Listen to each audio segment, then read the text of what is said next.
Ito yung unang ginawa sa akin bago ako i-laser.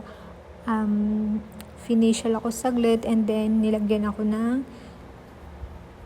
facial mask. So, mga 10 or 15 minutes akong nakaganito.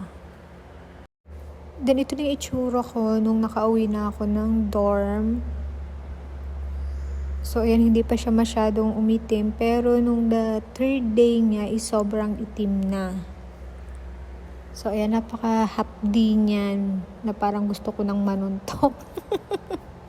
Pero, ganun talaga. Tapos, sobrang parang ang init. Then, ito na yung pa-4th day niya. So, unti-unti na siyang natutuklap. So, pag gumagamit ako ng facial wash, ayan. So, after ko i-facial wash, then pag binanlawan ko na, so, parang may mga natatanggal na siya. Ayan na siya.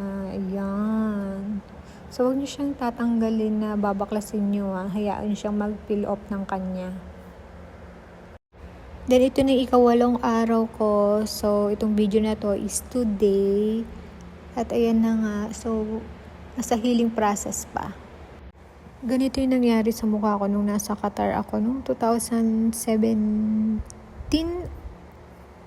or 18. Ayan. So, ayun na guys. Thank you for watching. So, update ko na lang kayo pag pumantay na yung kulay niya. Thank you for watching. Bye!